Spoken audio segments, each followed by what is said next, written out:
దేవుని నామమును మహిమపరుద్దాం. ఇన్నేళ్ళు ఇళ్లలో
ప్రభు అయిన యేసుక్రీస్తు వారి నామంలో మీ అందరికి కూడా శుభాలు.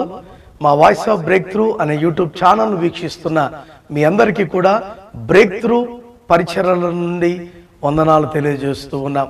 ఈ ఉదయకాల సమయంలో దేవుని మాటలు వినబోతున్న నీవు గాని నేను గాని మనల్ని మనం సిద్ధపరచుకుని దేవుని కొరకు ఎదురు చూద్దాం. ఎందుకంటే ఈ కడవరి దినాల్లో దేవునికి ఇష్టమైన వారిగా దేవుడు మనల్ని మెచ్చేవారిగా మన జీవితము మన ప్రవర్తన ఉండాలనేదే దేవుని యొక్క ఆశ. కారణం ఏంటంటే మనము కడవరి దినాల్లో ఉన్నాం. ఏ దినమున ఏమి సంభవిస్తుందో, ఏ దినమున ఏమి జరుగుతుందో, ఏ దినమున ఏ ఆపద రాబోతుందో మనకు తెలియదు. కనుక మనము ఎప్పటికీ సిద్ధపాటు కలిగిన విశ్వాస సైన్యము వలె, విశ్వాసి వలె మనం ముందుకు సాగాలనేదే దేవుని యొక్క ఆశ. కనుక ఒక ఆసక్తి కలిగి ప్రభువా నాతో మాట్లాడు, నన్ను సరిచేయి, నన్ను నిలబెట్టు అని దేవుణ్ణి అడుగుతూ మీరు ముందుకు వెళ్ళాలని మీ అందరికి కూడా ప్రేమపూర్వక మనవి చేస్తున్నాను. ప్రియ దేవుని బిడలారా, ఈ దినము దేవుని వాక్యమును వినబోతున్న మీతో నాతో పరిశుద్ధాత్మ దేవుడు మాట్లాడడానికి సిద్ధముగా ఉన్నాడు. మనం కూడా సిద్ధపాటు కలిగి దేవుని మాటలు విందాం. పరమగీతములో 3వ అధ్యాయము 4వ వచనాన్ని గనక మనం చూడగలిగితే షులమ్మితి ఒక చక్కటి మాట మనకు తెలియజేస్తుంది. ఏమంటుందంటే, నేను వారిని విడచి కొంచెము దూరము పోగా నా ప్రాణప్రియుడు నాకు ఎదురు పడేను అని అంటుంది. దేవునికి స్తోత్రం కలుగును గాక. మరలా మీకు తెలియజేస్తున్నాను, పరమగీతములు 3వ అధ్యాయము 4వ వచనాన్ని గనక మనం చూడగలిగితే షులమ్మితి అంటున్న మాట, నేను వారిని విడిచి కొంచెము దూరము పోగా నా ప్రాణప్రియుడు నాకు ఎదురు పడేను అని అంటుంది. దేవునికి స్తోత్రం కలుగును గాక. ప్రియ దేవుని సంగమా, దేవుని విశ్వాసై దేవునిని వెంబడిస్తున్న ఆ పురుషుడా, ఓ స్త్రీ, ఓ యవనస్తుడా, ఓ యవనస్తురాలా, నీవు నేను నేర్చుకోవలసిన గొప్ప విషయం ఏంటంటే, నేను వారిని విడిచి కొంచెము దూరము పోగా అనగా ఏమి విడిచిపెట్టాలి, దేనిని విడిచిపెట్టాలి, ఎందుకు విడిచిపెట్టాలో మనము ఎరగాలి. దేన్ని విడిచిపెట్టాలంటే మన పాపపు జీవితాన్ని విడిచిపెట్టాలి. ఎందుకు విడిచిపెట్టాలంటే పాపపు జీవితం పోతే గాని క్రీస్తు మనలోకి రాడు, మనము క్రీస్తులోకి చేర్చబడలేం. కనుక జ్ఞాపకం చేసుకోండి, ఎందుకు ఇలా చేయాలంటే మానవులుగా దేవునిని ఎరిగిన విశ్వాసిగా మనము లోకము నుండి వేరై ప్రభువులో అంటగట్టిన వారిగా ఉండాలనేదే దేవుని యొక్క ఆశ ఉంది. దేవునికి స్తోత్రం కలుగునుగాక. కనుక నేను వారిని విడిచి కొంచెము దూరము పోగా నా ప్రాణప్రియుడు నాకు ఎదురుపడెను. ఈరోజు ఎందుకు షులమితి ఈ మాట అంటుంది? కారణం ఏంటంటే చాలా మంది పాపమును విడిచిపెట్టకుండా, లోకమును విడిచిపెట్టకుండా, లోకాశలను విడిచిపెట్టకుండా, లోక విధానాలను విడిచిపెట్టకుండా వారు దేవుని వెతుకుతున్నారు. వారు ఎంత వెతుకుతున్నా దానివల్ల ప్రయోజనము లేదు. మీరు ఇదే 3వ అధ్యాయం 1వ వచనం నుంచి కనుక చదవగలిగితే అక్కడ చాలా శ్రేష్టమైన మాటలు మనకు కనబడుతున్నాయి. రాత్రి వేళ అనగా ఏంటో తెలుసా? అది పాపము, చీకటి. నేను పరుండియుండి అంటే అర్థమేంటో తెలుసా? లేజీనెస్ అంటే బద్ధకము. అలా కొన్ని విషయాలు మనకు కనబడుతూ ఉన్నాయి. నేను రాజవీధుల్లో వెతికాను, సంత వీధుల్లో వెతికాను, నేను పట్టణమును కావలిగా వారిని వెతికాను, ఎక్కడ నాకు ప్రాణప్రియుడు దొరకలేదు. కానీ నేను వారందరినీ విడిచిపెట్టి కొంచెము దూరము పోగా నా ప్రాణప్రియుడు నాకు ఎదురుపడెను. నా ప్రియ సహోదరి, సహోదరుడా, నా ప్రియ తమ్ముడా, అన్న, అక్క, చెల్లి, బాబు, పాప, ఈరోజు దేవునితోనే మాట్లాడుతూ ఉన్నాడు. ఆయన ఏమంటున్నాడంటే, ఇదిగో నీవు ఈ లోక సంబంధమైన వాటిని విడిచి నీవు రాగలిగితే నేను నీకు దొరుకుతాను. నేను నీకు దొరికానా నీకు ఏ లోటు తేను. నేను నీకు దొరికానా నీకు సంతోషమే. నేను నీకు దొరికానా నీకు ఆనందమే. నేను నీకు దొరికానా నీకు ఆశీర్వాదమే. నేను నీకు దొరికానా ఎప్పుడు చూడని మా కార్యములను నీవు చూడగలుగుతావు అని దేవుడు మాట్లాడుతూ ఉన్నాడు. దేవునికి స్తోత్రం కలుగునుగాక. హృదయంలో పాపం పెట్టుకుని, ఆలోచనలో పాపం పెట్టుకుని, మాటల్లో పాపం పెట్టుకుని మనమంతా పాపములో బ్రతుకుతూ దాని మీద దాని మీద ఒక కోరికలు కలిగి మనం ఉంటూ దేవారా నాయన అంటే ఆయన ఏమాత్రము రాడు. అందుకే షులమితి మాట్లాడుతున్న మాట, నేను వారిని విడిచి కొంచెము దూరము పోగా నా ప్రాణప్రియుడు నాకు ఎదురుపడెను అంటున్నారు. దేవునికి స్తోత్రం కలుగునుగాక. అందుకే మార్కు సువార్త 10వ అధ్యాయము 46 నుండి 52 వచనాల వరకు మనం చూడగలిగితే ఒక గుడ్డివాడు మనకు కనబడుతున్నాడు. ఆ గుడ్డివాడి పేరేంటంటే భర్తమై. దేవునికి స్తోత్రం. వాడు ఏం చేస్తున్నాడంటే వీధులలో కూర్చుని అడుక్కునే పనేవాడిది. వాడికి ఇంకా అంతకు మించి ఏమీ రాదు, ఏమీ తెలియదు. అయితే మనం చూస్తుండగా జరుగుతున్న విషయం ఏంటో తెలుసా? అనుకోకుండా వాడు అడుక్కుంటున్న ఆ వీధిలోకి యేసయ్య వచ్చారు. దేవునికి స్తోత్రం. యేసు ప్రభు వచ్చారు. ఎంతో మంది ఆయన వెంబడిస్తున్నారు, ఎంతో మంది ఆయన గురించి మాట్లాడుకుంటున్నారు. ఇవన్నీ ఎవరి చెవున పడ్డాయంటే ఈ గుడ్డివాడైన భర్తమై చెవున పడ్డాయి. దేవునికి స్తోత్రం కలుగునుగాక. ఈ మాటలు వింటున్న ఈ భర్తమై కలిగిన ఆశ ఏంటో తెలుసా? నేను వీరందరూ మాట్లాడుకుంటున్న యేసును చూడాలి, వీరందరూ తలుచుకుంటున్న ఆయనను నేను చూడాలి అని అంటున్నాడు. కానీ చూడాలంటే వాడు గుడ్డితనం కలిగి ఉన్నాడు. వాడికి చూపు లేదు, వాడికి కళ్ళు లేవు. ఏం చేయాలి? ఎంతో మందిని అడుక్కుంటూ ఉన్నాడు. ఏం జరుగుతుందయ్యా ఈ వీధిలో? ఇంత శబ్దాలు వస్తున్నాయి, ఎవరో నజరేయుడైన యేసు వెళ్తున్నారని చెప్పి నేను వింటూ ఉన్నాను. ఇది నిజమేనా? ఇది నిజమేనా? ఇది నిజమేనా అని అడుగుతుంటే ఎవరు కూడా ఆ గుడ్డివాడికి సమాధానము చెప్పలేదు. నేను అనుకుంటూ ఉంటాను, ఆ గుడ్డివాడిని ఏమని ఉండొచ్చో తెలుసా? నీకెందుకురా, నీకు కళ్ళు లేవు కదరా, నువ్వేం చూడగలుగుతావు? అవును, ఇప్పుడు వచ్చాడు ఆయనే, నువ్వేం చేయగలుగుతావు అని ఎన్నో విధాలుగా వారు అనిండొచ్చు. వారు ఎన్నన్నా కూడా ఇక్కడ గొప్ప విశేషము ఏంటి అని మనము ఆలోచించగలిగితే ఏంటో తెలుసా ప్రియమైన బిడ్డలారా? వాడు మాత్రము యేసును చూడాలనే ఆకాంక్ష కలిగి ఉన్నాడు, యేసును చూడాలనే మనసు కలిగి ఉన్నాడు, యేసును వెంబడించాలనే మనసు కలిగి ఉన్నాడు. అందుకే మీరు ఆలోచించండి, ఎవరు పిలవని పిలుపు ఈ గుడ్డివాడైన భర్తమై పిలుస్తున్నాడు. ఏమన్నాడు తెలుసా? దావీదు కుమారుడా నన్ను కరుణించు. దేవునికి స్తోత్రం కలుగునుగాక. అందరూ నజరేయుడైన యేసు, ఇదిగో యేసు అని అంటున్నారు. కానీ వీడు అసలు యేసయ్య వంశావళిని ఎక్కడి నుంచి వచ్చిందో అక్కడి నుంచి పిలుస్తున్నాడు. ఏమన్నాడు? దావీదు కుమారుడా నన్ను కరుణించు. యేసయ్య ఈ మాటలు వినగానే అక్కడికక్కడికి ఆగిపోయి అంటున్నాడు, వాణ్ణి నా యొద్దకు తీసుకుని రండి. దేవునికి స్తోత్రం. ఇక్కడ జాగ్రత్తగా నువ్వు గమనించాలి, యేసయ్య వాణి యొద్దకు రాలేదు, వాడే యేసయ్య యొద్దకు వచ్చి ఉన్నాడు. దేవునికి స్తోత్రం. కనుక అలా పిలువబడుతున్నప్పుడు వాడు చేస్తున్న ఒక అద్భుతమైన శ్రేష్టమైన పని ఏంటో తెలుసా? పిలిచిన వాడు సామాన్యుడు కాదు, పిలిచిన వాడు శక్తివంతుడు, ఏమైనా చేయగలిగిన వాడు. ఇప్పుడు యేసు నన్ను పిలిచాడు గనుక నా జీవితం ఇలాగుండదు, ఇప్పుడు నా జీవితం మారిపోతుంది, నా ఆలోచన మారిపోతుంది, నా తత్వం మారిపోతుంది, నా స్థితిగతులు మారిపోతాయి అని ఎరిగిన ఈ గుడ్డివాడు, దేవుని శక్తిని తెలుసుకునే గుడ్డివాడు చేసిన శ్రేష్టమైన పని ఏంటో తెలుసా? వాడు అడుక్కుంటున్న ఆ గుడ్డను, కర్రను విసిరి పడేశాడు. దేవునికి స్తోత్రం కలుగును గాక. వాడుకున్న గొప్ప ఆశ ఏంటో తెలుసా? ఇక నేను యేసు దగ్గరికి వెళ్తున్నాను గనక నాకు వీటితో పని లేదు, ఇప్పుడు నా పనంతా నా దేవుడే. దేవునికి స్తోత్రం. ఆ విధంగా వాడు యేసు ప్రభు దగ్గరికి వచ్చాక యేసు ప్రభు అడుగుతున్నాడు. ఏమని అడుగుతున్నాడు తెలుసా? నీకేం కావాలంటే నిన్ను చూడా కళ్ళు నాకు ఇవ్వవా అని అంటూ ఉన్నాడు. దేవునికి స్తోత్రం. ఇదే పరిస్థితుల్లో నీవు నేను గనుక ఉంటే ఏం చేస్తామో తెలుసా? అదిగో యేసయ్య రమ్మన్నాడు, ఇవన్నీ జాగ్రత్తగా పెట్టుకుని మరలా అక్కడ పని కాకపోతే మరల వచ్చి ఇదే చేసుకోవాలా అనే తలంపుతో మనం ఉంటాం. కానీ గుడ్డివాడైన బ్రతమై ఏం చేస్తున్నాడు తెలుసా? ఈ గుడ్డివాడైన వాడు కలిగిన ఆశ ఏంటో తెలుసా? ఇంకా నాకు ఈ పాపముతో పని లేదు, ఈ స్థితితో పని లేదు, నా స్థితిని మార్చువాడు దేవుడు, నా స్థితిని చూచువాడు దేవుడు, నన్ను తారుమారు చేయువాడు దేవుడు, నా స్థితిని అంతటిని కూడా గొప్పగా మార్చువాడు దేవుడు. నేను ఆయన యొద్దకు వెళ్తున్నాను, నాకు భయం లేదు. నేను ఆయన యొద్దకు వెళ్తున్నాను, నాకు చింత లేదు. నేను ఆయన యొద్దకు వెళ్తున్నాను, నాకు దుఃఖము లేదు. నేను ఆయన యొద్దకు వెళ్తున్నాను, ఇంకా నేను ఎవరిని అడుక్కోవలసిన పని లేదు. ఎందుకంటే నాకు సహాయము చేయువాడవు నీవే.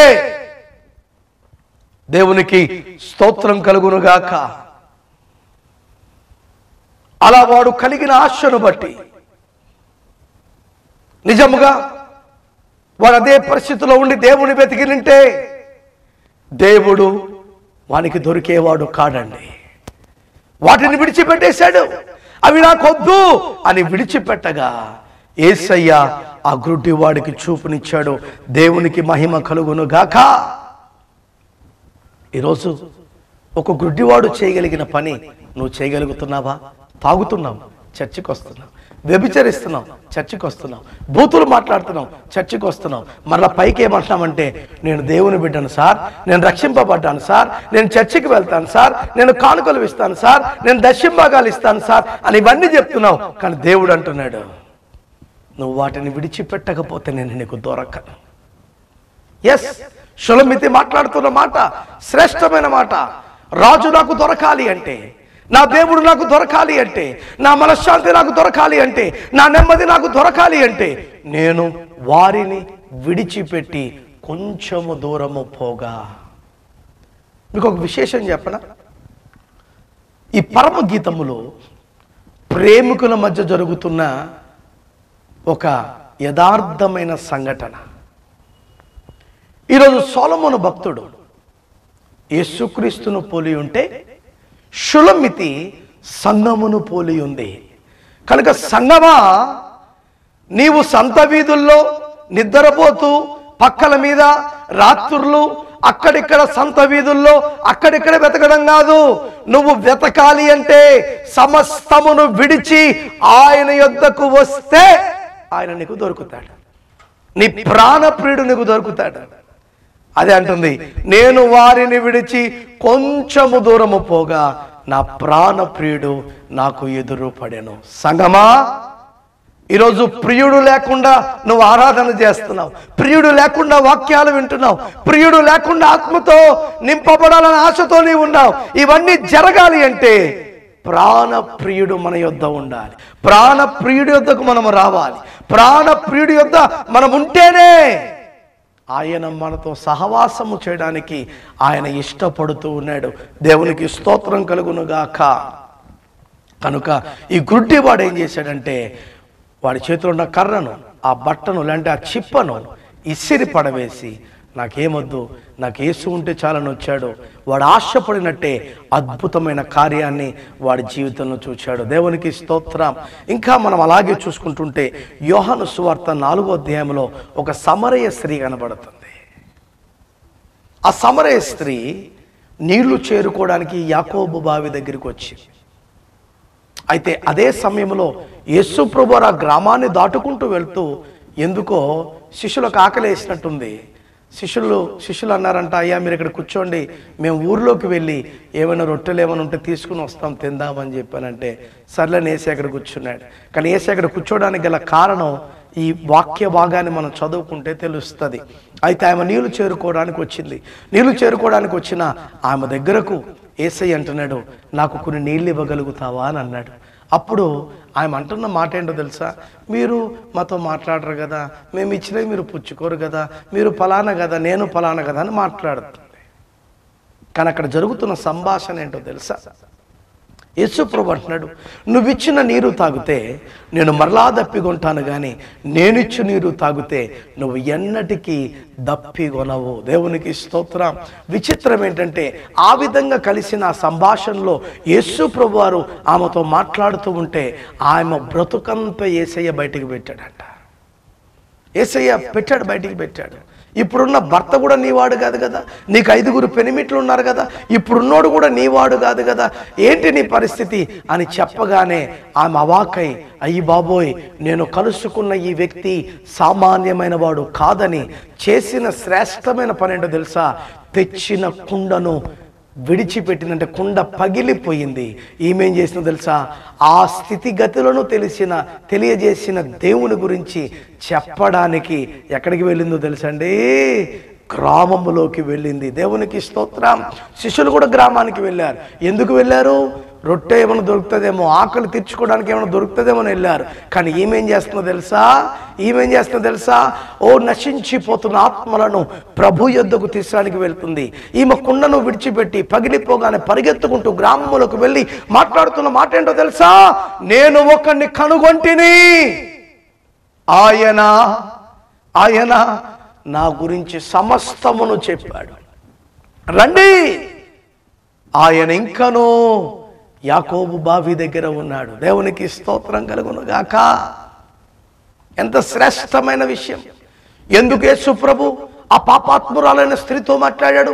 కారణం ఏంటంటే యేసుకు తెలుసు, ఈ పాపి అయిన ఈ స్త్రీ రక్షించబడితే గ్రామం అంతటిని నా యొద్దకు తీసుకొస్తుందని.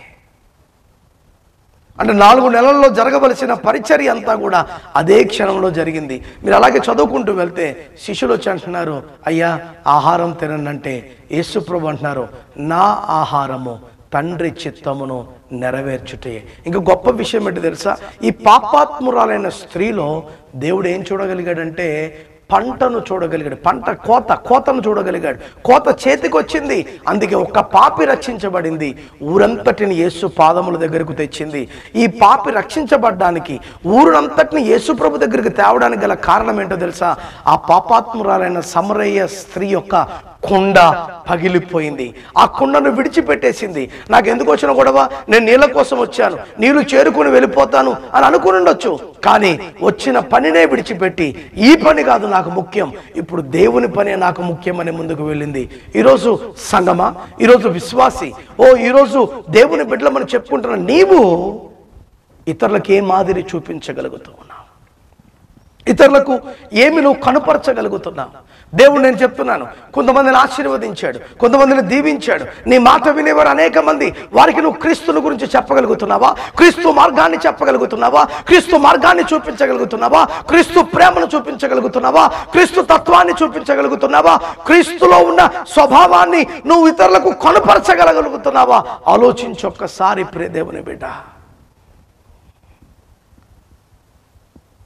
ఈరోజు అనేక అవకాశాలు నీ జీవితంలో ఉన్నా నీవు మాత్రం క్రీస్తుని గురించి ఎవరికి చెప్పట్లే. ఇప్పుడు ఒక మాట చెప్తాను, ఆ పాపం అంతటిని కూడా యేసుప్రభు బయట పెట్టారు కదా, సర్లే నాయన నేను రక్షించబడతాను, థ్యాంక్ యూ అని వెళ్ళిపోవచ్చు. కానీ వెళ్ళిపోయిందా? లేదు. నాలాంటి పాపులు ఎంతో మంది ఉన్నారు, నాలాంటి రోగులు ఎంతో మంది ఉన్నారు, నాలాంటి శాపగ్రస్తులు ఎంతో మంది గ్రామంలో ఉన్నారు. నేనే కాదు, నా గ్రామము కూడా విడిపించబడాలి, దాని నుండి నన్ను ఆశపడే గ్రామానంతటిని యేసు దగ్గర తీసుకొచ్చి అసలు సువార్త ప్రకటించవలసిన శిష్యులు గ్రామంలోకి వెళ్తే ఈ గ్రామం అంతా యేసుని వెతకడానికి వచ్చింది. ఎంత విచిత్రమో చూడండి, ఎంత విచిత్రమో చూడండి, ఎంత విచిత్రమో చూడండి. నీ కుటుంబంలో నువ్వు రక్షించబడ్డావు.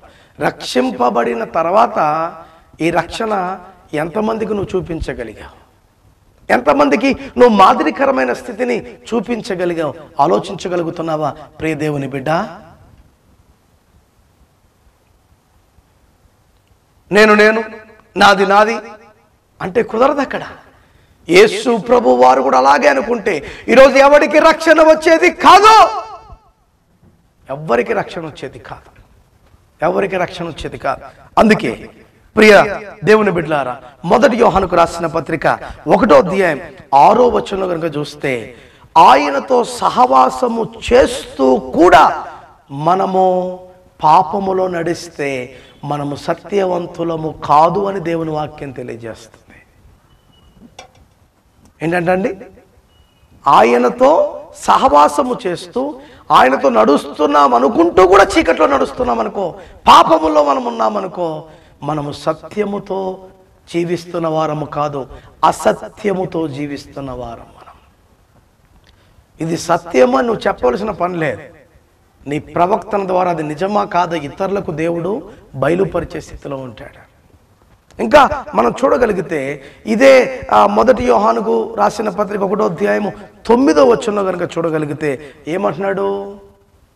అతిక్రమములను దాచిపెట్టుకునివాడు వర్ధిల్లడు, వాటిని ఒప్పుకొని విడిచిపెట్టువాడు కనికరింపబడును అంటుంది దేవుని వాక్యం. హల్లెలూయా. అతిక్రమమును దాచిపెట్టుకునేవాడు వర్ధిల్లడు. ఎప్పుడు? ఈరోజు మనం ఏం చేస్తున్నాం? అతిక్రమములను దాచిపెట్టుకుంటున్నాం. కానీ దేవుడు అన్నాడు, నీ అతిక్రమములు నా యొద్దకు వచ్చి వాటిని చెప్పి విడిచిపెడితే నా కనికరము నీకు వస్తుంది. భర్తమై వాటిని విడిచిపెట్టి వచ్చాడు గనుక దేవుని కనికరము వాని మీదకి వచ్చింది. సమరయ స్త్రీ తన కుండను బదలు కొట్టుకుని తన జీవితాన్ని మార్చుకుని గ్రామానంతటిని యేసు దగ్గరకు తెచ్చింది కనుక తను కనికరింపబడింది. ఆ కనికరమును గ్రామానికి కూడా ఇవ్వడానికి అవకాశము కలిగింది. దేవునికి స్తోత్రం కలుగును గాక. ఈరోజు దేవుని మాటలు వింటున్న ప్రియ దేవుని సంగమా, నేను వారిని విడిచి కొంచెము దూరము పోగా నా ప్రాణ ప్రియుడు నాకు ఎదురు పడినన్న మాటను నువ్వు చెప్పగలుగుతున్నావా? చెప్పగలుగుతున్నావా? నువ్వు చెప్పగలిగిన నాడే నిజమైన సత్తా రోషము కలిగిన ఒక క్రైస్తవుడిగా నీవు నిలబడగలుగుతావు. నీ జీవితాన్ని బట్టి ప్రభు ఎంతగానో ఆనందిస్తాడు. నువ్వు అలా చెప్పలేని స్థితిలో నువ్వు ఎంత భక్తి చేసినా, ఎంత పెద్ద పాస్టర్ అయినా, ఎంత పెద్ద బిషప్ అయినా, ఎంత పెద్ద సంఘ పెద్దవైనా, ఎంత పెద్ద విశ్వాసివైనా, ద రిజల్ట్ ఈస్ గుడ్డు సున్నా. నేను వారిని విడచి కొంచెము దూరము పోగా నా ప్రాణ ప్రియుడు నాకు ఎదురు పడిన. ఎంత శ్రేష్టమైన మాట ఈ దినము దేవుడు నీతో నాతో మాట్లాడుతున్నాడు. ఎస్, వాక్యము చెప్తున్నా, నేను కూడా విడిచిపెట్టుకోవాలి. వాక్యము వింటున్నా, నీవు విడిచిపెట్టుకోవాలి. అప్పుడే మనం కనికరింపబడతాం. అదే దేవుని వాక్యము చెప్తున్న గొప్ప సత్యమైంది. ఇంకా మనం అలాగే చూడగలిగితే ప్రియదేవుని బిడలారా, సామెతల గ్రంథం 28వ అధ్యాయం 12వ వచనం. ఇందాక నేను చెప్పాను, అతిక్రమమును దాచిపెట్టుకుని వాడు ఎప్పుడు వర్ధిల్లడు, వాటిని ఒప్పుకొని విడిచిపెట్టువాడు కనికరింపబడతాడంట. అందుకే ఇందాక మనం నేర్చుకున్నాం 9వ వచనాన్ని మనం చూసుకున్నప్పుడు, మన పాపములను మనం ఒప్పుకుంటే ఆయన ఏం చేస్తాడంట తెలుసా? మనల్ని నీతిమంతులుగా చేస్తాడంట. మన పాపాలు ఒప్పుకోవాలి. ఒప్పుకోకపోతే పని జరగదు. అందుకే మనం చూస్తూ ఉంటాం మత్తయి సువార్త 4వ అధ్యాయం 18 నుంచి 22 వచనాల వరకు మనం చూడగలిగితే, మొట్టమొదటిగా అక్కడున్న ఆ 2 శిష్యుల దగ్గరికి యేసు ప్రభువు వారు వెళ్తూ ఉన్నారు. వెళ్ళంటున్నాడు, మీ వలలను మీరు విడిచిపెట్టుడి, మిమ్మల్ని మనుషులను పట్టే జాలర్లుగా నేను చేసేదాన్ని. మీరు చేపలు పట్టుకునేవారు కాదురా బాబు, మిమ్ములను నేను మనుషులను పట్టే జాలర్లుగా చేస్తాను. ఏవండి, అంగూటిగాళ్ళు అంటే ఎవరంటే చదువు లేని వారు, ఏలుముద్ర, వారికి ఏంటో తెలియదు. కానీ యేసయ్య చెప్పిన ఆ మాట వారిలో మారు మనసును కలిగింపజేసి ఆ మాట ద్వారా మారారు. ఎవరో తెలియని వ్యక్తి వచ్చి విడిచిపెట్టాను, నన్ను వెంబడించానంటే ఎవరు వెంబడిస్తారు? కానీ యేసు మాటలో ఉన్న శక్తిని ఏంటో వారు చూడగలిగారు. They knew this word is not from the man, but this is the word of a son of man. వారు ఎరగలిగారు, ఇది మానవుని మాట కాదు, ఇది దేవుని మాట. అందుకే ఆ మాటకు వారు లోబడి ఆ వలలను విడిచిపెట్టి యేసుని వెంబడించారు.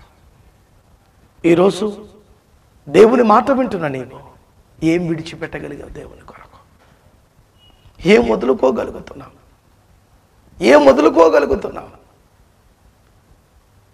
ఈ పాపం వద్దనే కదా క్రీస్తును నువ్వు ఎరిగింది, క్రీస్తు యొద్దకు నువ్వు వచ్చింది. ఇప్పుడు వచ్చిన నీవు, అందుకే చూడండి, లోకంలో అనుకున్నారు మేము కూడా భాగ్యాన్ని పొందుకోవాలి. కానీ భాగ్యాన్ని పొందుకుని నువ్వేం చేస్తున్నావు? ఎరిగి ఎరిగి ఎరిగి చెడిపోతున్నాం మనం. యేసుని గాయములు రేపుతున్నాం మనం. మీకు అందరికి కూడా నిండా దండాలు పెడుతున్నాను. మారదాం, ప్రభు కొరకు నిలబడదాం. ప్రభువే మనకు, ఆయనే మనకు కావాలి. ఆయన మనకున్నాడా? మనం ఇంకా దేనికి భయపడవలసిన పని లేదు. ప్రియ దేవుని బిడ్డలారా, వస్తావా ఆయన యుద్ధకు? విడిచిపెడతావా ఆయన కొరకు సమస్తాన్ని? నువ్వు సమస్తాన్ని పెంటగా ఎంచినచో ఆయన నీ కొరకు శ్రేష్టమైన కార్యములను దేవుడు చేయగలుగుతాడు. అట్టి కృప దేవుడు ఈ దినము నీకు నాకు అనుగ్రహించి, ఇదిగో షులమితి పలుకుతున్న మాట ప్రకారం మనం కూడా, ప్రభువా, నేను నా ఇబ్బందులు, నా పాపములు, నా శోధన, నా కష్టము అన్నిటిని విడిచిపెట్టి నీ యొద్దకు వచ్చాను. నాకు నువ్వు కనబడవా? నన్ను నీవు దర్శించవా? నన్ను నీవు తాకవా? నాతో నీవు మాట్లాడవా అని నువ్వు అడుగు. నిశ్చయముగా దేవుడు నీతో మాట్లాడడానికి ఆయన సిద్ధంగా ఉన్నాడు. ప్రార్థన చేసుకుందాం.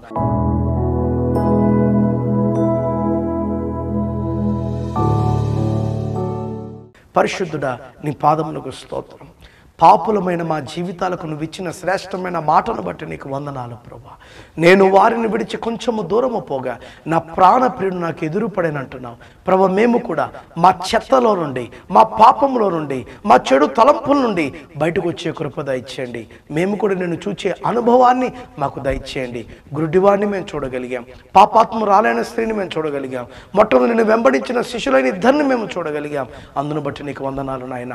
మా జీవితాలను కూడా ఆ విధంగా మలచి నీకు ఇష్టమైన పాత్రలుగా ముందుకు సాగే కృప మీరు దయచేయమని నీకే స్తుతి, ఘనత, మహిమ, ప్రభావములు చెల్లిస్తూ యేసు పరిశుద్ధ నామములు అడుగుచున్నాము తండ్రి, ఆమేన్. God bless you.